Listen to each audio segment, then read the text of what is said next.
So here is a very quick look at my Super Nintendo magazine collection. Obviously they are all comprised of the UK magazine total, with this one exception. I have one copy of Super Play. I know, I feel a bit of a traitor, but there we are. But the rest of them are all total magazines, and over the years they definitely picked up on a lot of the biggest titles in Super Nintendo. So if we look at some of them in more detail, we've got obviously Mortal Kombat 3, Micro Machines 2. I think ironically a lot of the ones that are at the bottom are the bigger games. There's Lost Vikings, which obviously I've reviewed.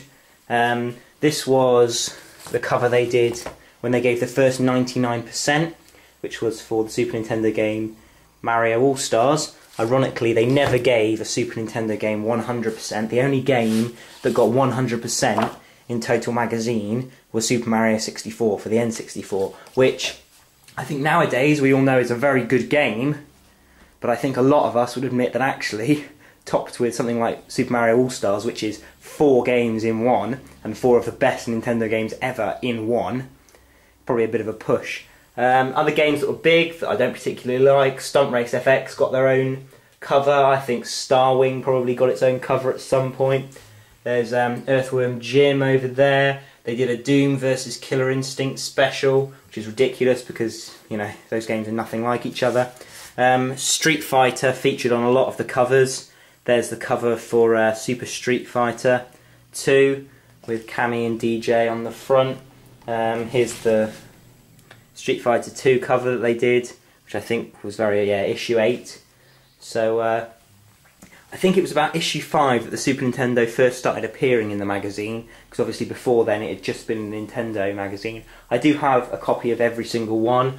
There's issue 1 that they did, and it's got the badge attached. It's the only free gift I've got on them, because a lot of them I've had to re-buy off internet sites. I had the whole collection again when I was a kid. That was the magazine I got, but as you get older and interests change, I think I got rid of them all. And then when I got back into Super Nintendo, I was a bit gutted. Adventures of Batman and Robin, pretty decent game. We'll get to that one. We've got a Battletoads cover.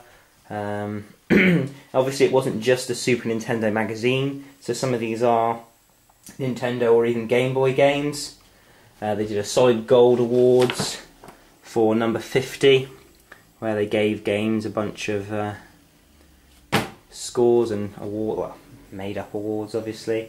The final one that's worth mentioning, the one that makes me laugh every single time, I think I've used it in one of my videos, which is classic. It's this one here, Star Fox 2, that game we obviously all own, that never actually came to light, but there we are.